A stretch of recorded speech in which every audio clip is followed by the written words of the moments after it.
Yeah, I think we covered most of Desilu. I mean, there's a lot of detail in the business side of it that's Right. in that other one, but I don't know. Well, I do want to say how even though you left Desilu, you continued to represent Desi and Lucy throughout Just the year. Desi, yeah, Just Desi, yeah, and then Lucy, and the then the estate, kids. yeah, So yeah. just tell us how you Why don't I continue. say that, and then I'll go into mothers-in-law. But I'll mention the tape because that's you've got a copy of it at the archive anyway. Right, Okay, we're rolling.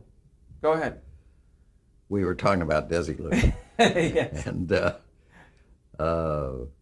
I haven't covered a lot of the business aspects of what we did there because I think I mentioned to you that Lucy Arnaz and her husband Larry Luckenbill did a movie, a documentary a few years ago, which won the Emmy, by the way, called Lucy and Desi, the Home Movie. And as a part of that, she interviewed Martin Leeds, who was still alive.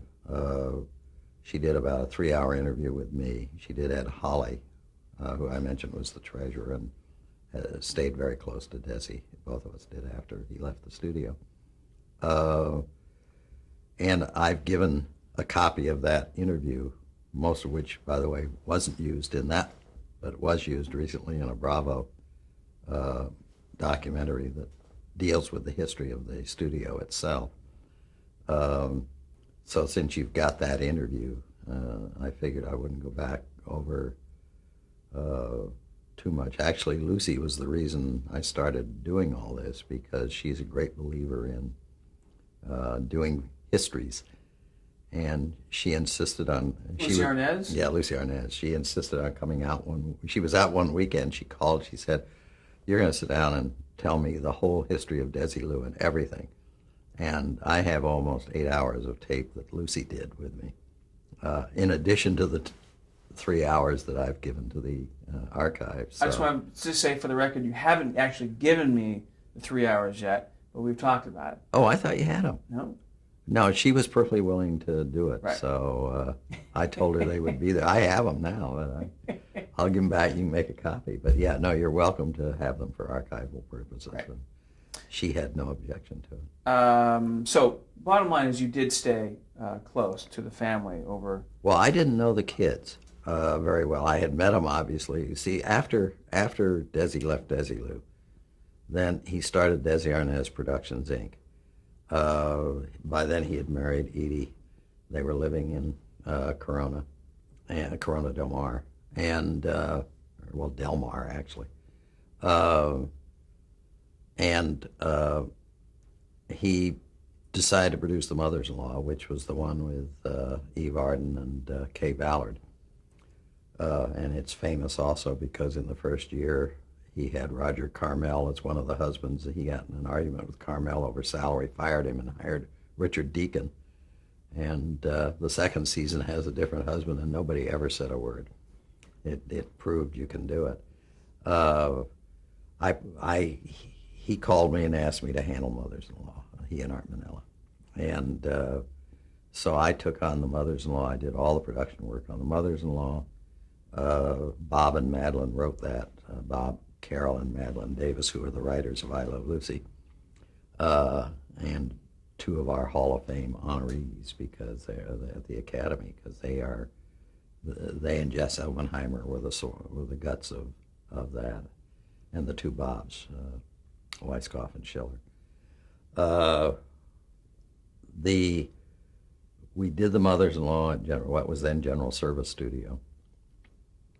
It and Desi directed every episode. Uh, Al Lewis, I think, was a producer, but I can't even remember. And we had that cast. And then, because of my former contact with United Artists, I called Frank Reel and said, you know, we had the network money, but we needed what's known as the back end money. We didn't have quite enough money to produce it. And United Artists, I made a deal with United Artists. Frank flew out.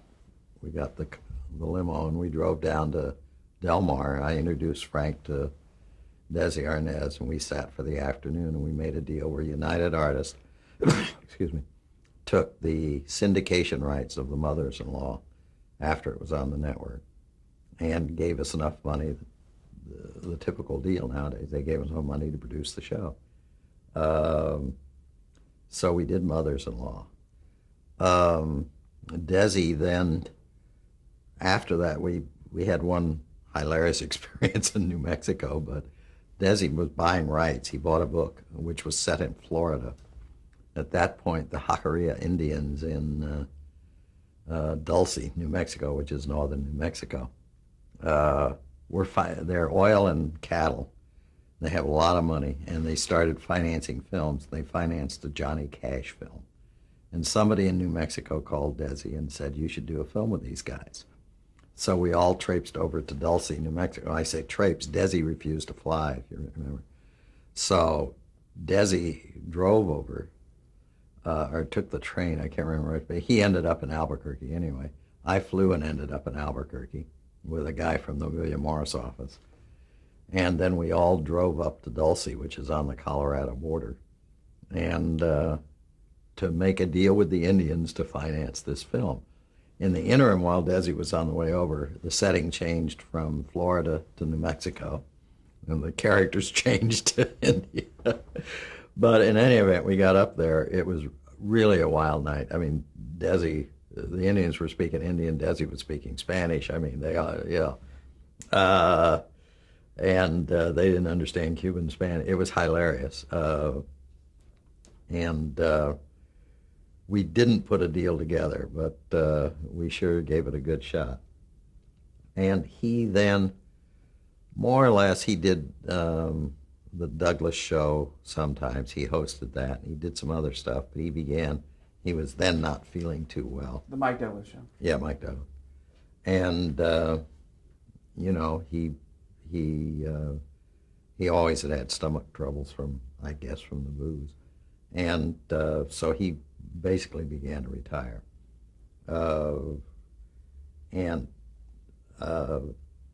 I know Marvin Moss, who was his agent at the end, had called me the Christmas before he passed away to say that he was really pretty lonely down there in Del Mar because he didn't have much business going on. So I sent a note and some stuff and heard from him. But then Lucy called me, Lucy Arnaz, to tell me that he had passed away. And I couldn't get down there in time for the funeral. But apparently he had told, and I'm very flattered he did, he had told Lucy and Desi that if they ever did anything of a show business type, they should give me a call.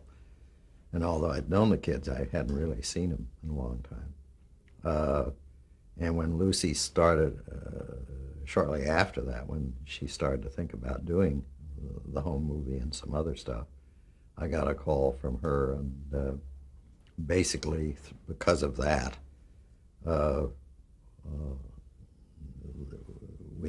they have a partnership in effect of the two of them, and Gary was in on part of it, and they have all the rights to the shows that Lucy did, and the life story rights and all of that.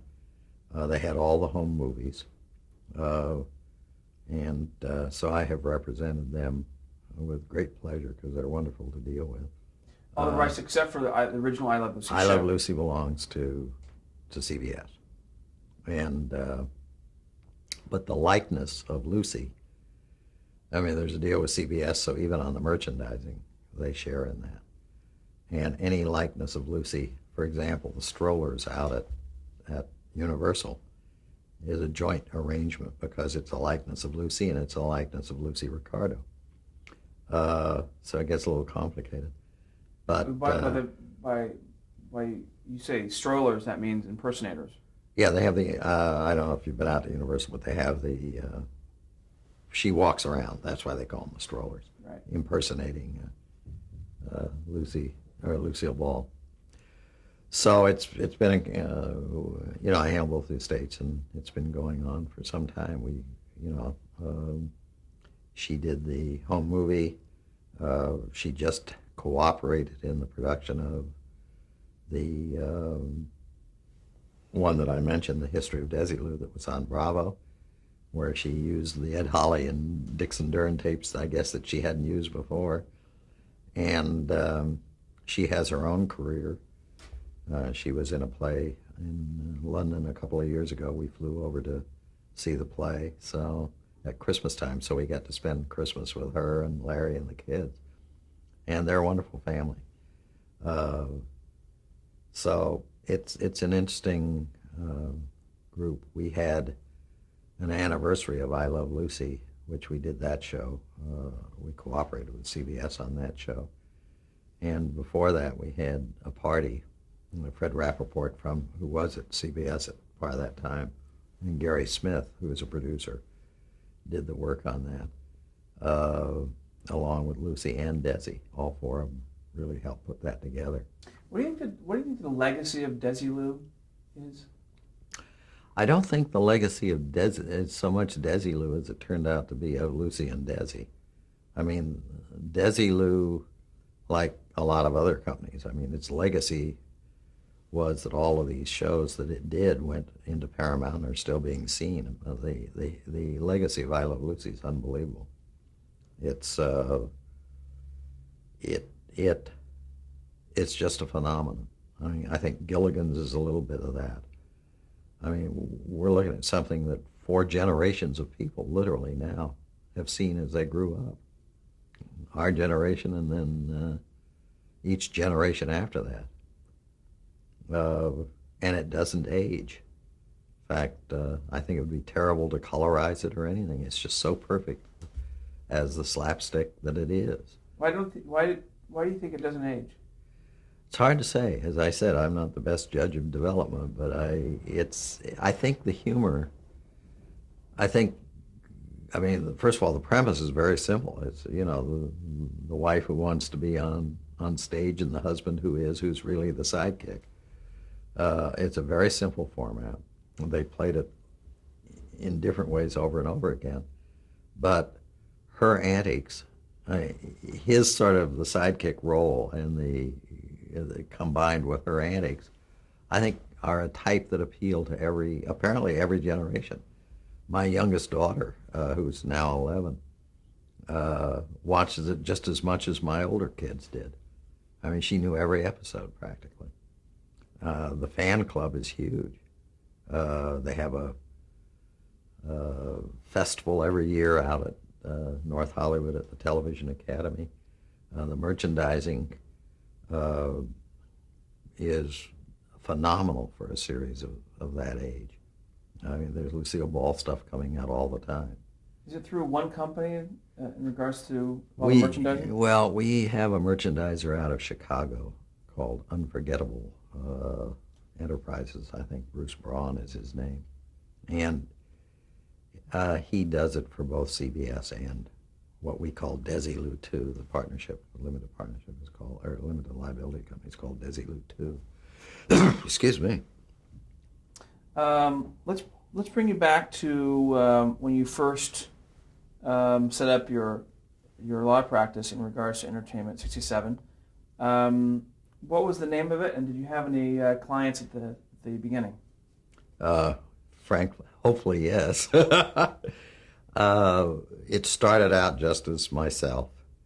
Then there was a young fellow in the suite where I was named Mason, and it became Dern and Mason, and then it became Dern, Mason, Swerdlow, and Flom, and then it finally ended up Dern, Mason, and Flom. And I started as a sole practitioner. By the time the firm dissolved, we had 27 or 28 lawyers, 7 or 8 partners, staff of about 70, and we had a major presence in entertainment. And over how many years are you talking? Almost 25 years.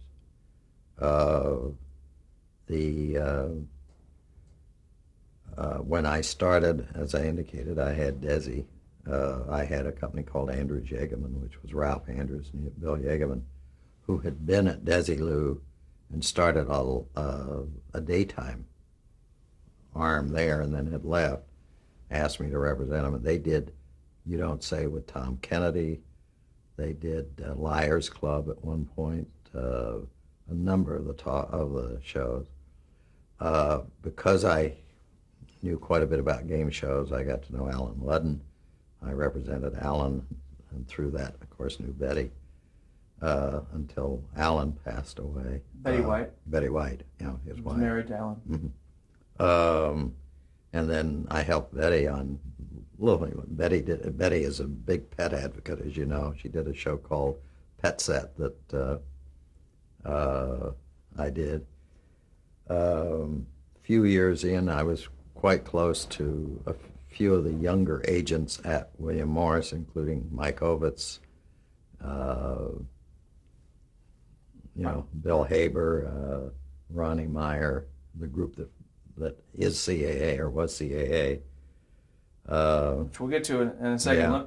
Yeah. The game show, talk about packaging a game show. How does that generally work in regards to... The game shows in those, it's probably about the same today, I don't know.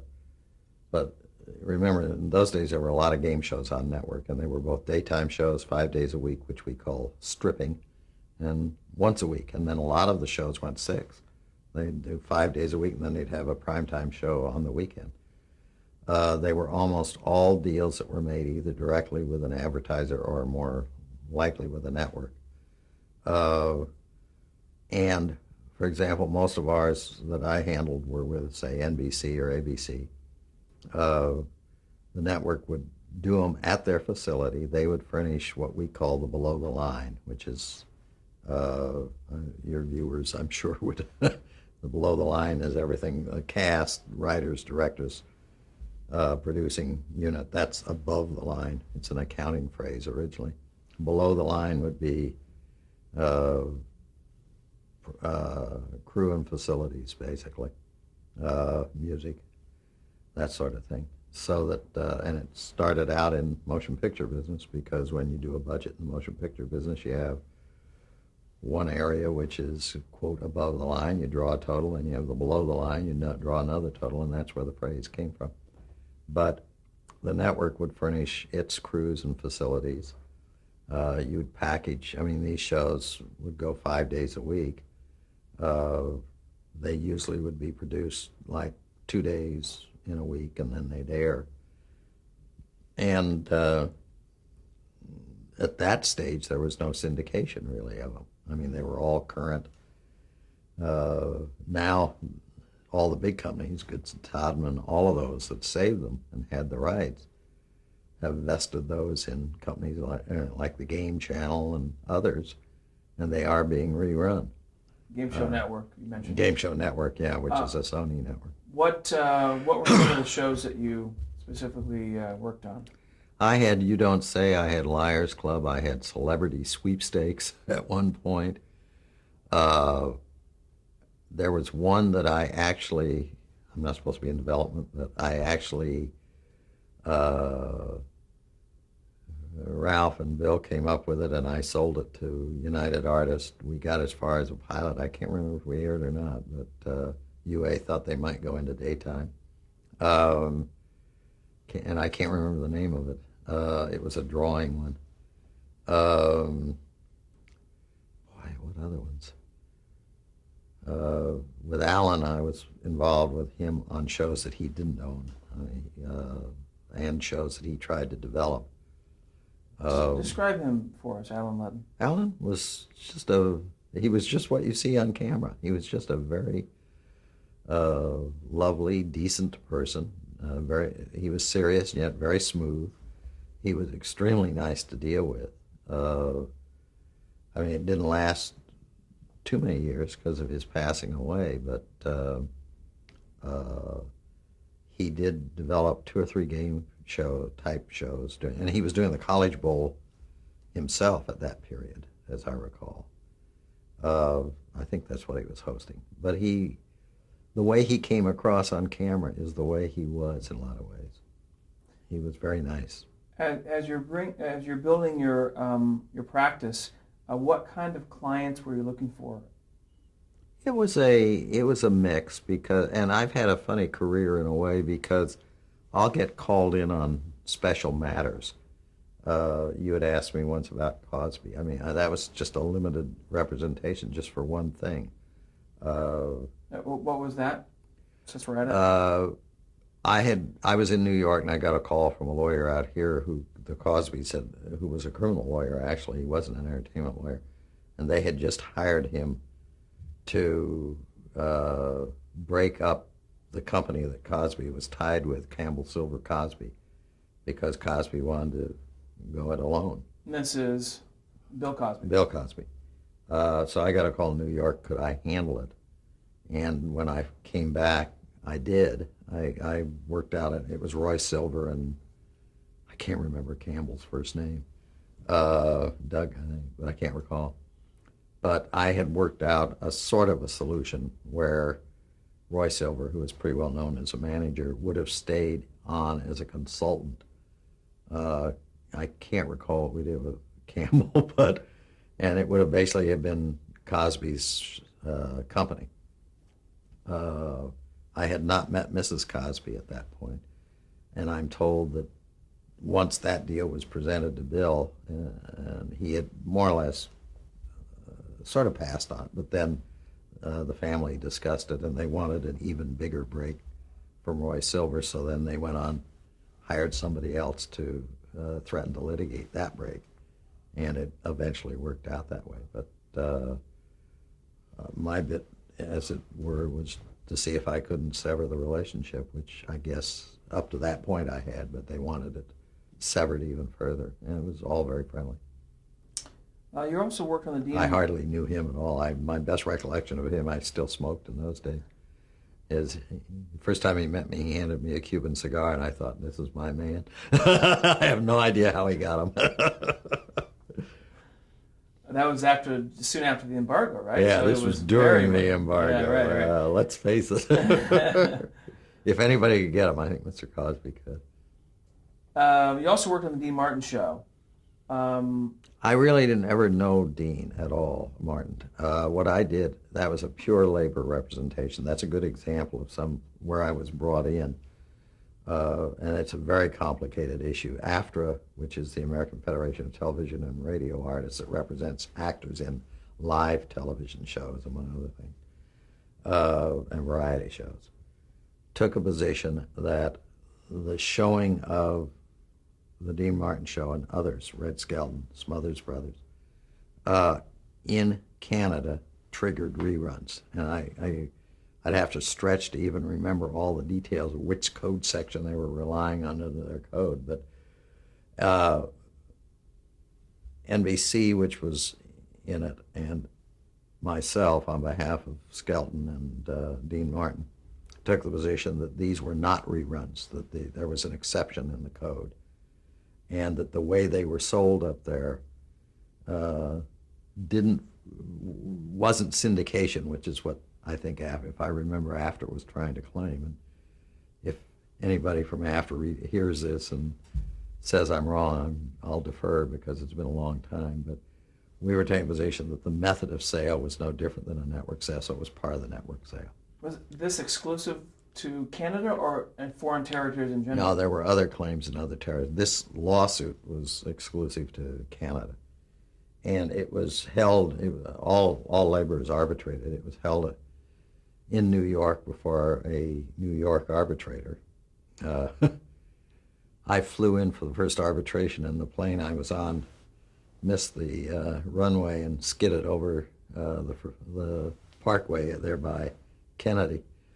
And they had to unload us all with vans. So I walked in the next morning and said that I wanted to move for a change of venue back to L.A. because I was now, everybody laughed, and that was the end of that. We actually won the case by one of NBC's attorneys, and I went up to Canada. And well, it was really funny in a way. I wanted proof of how they sold shows in Canada. So I called the head of the Canadian FCC, I forget what they call it. And I got the general counsel, and he told me he was interested, but that he really was a real estate lawyer. And he didn't know too much about this area, but that there was a man in Toronto who had written the rules and was an independent attorney who was counsel to the commission. And I should contact him, which I did. And we flew into Canada, and we did a complete study of how they sold these shows. And they didn't have faxes in those days. This is still the teletype era. We teletyped an affidavit from this guy that would be the length of this room to the arbitrator. And the arbitrator based his findings on that teletype, as I remember, and that was one of the things he relied on to find in favor of the networks on that. You asked if it was peculiar to Canada. There were all sorts of claims going on at the same time by AFTRA and the other unions because of reruns in foreign territories. This just happened to be a very peculiar one because of the specific provisions of the AFTRA agreement. But it was fun. And as I said, it's the first time I represented the Skelton interests. And then later, there was a man named Guy Della Chapa who had been an executive VP at CBS when I was there in programming. He went on to run Skelton's companies. And he called, when Skelton moved from CBS to NBC, Guy called me, and I handled all the legal work for Skelton from that point forward. Describe Red Skelton for us. I never knew him very well. I mean, part of the irony of my practice, in a way, I mean, I have clients that I've only met on the telephone. But, I mean, because I am so specialized, I'm often brought in on just very special matters. I mean, I have met Red.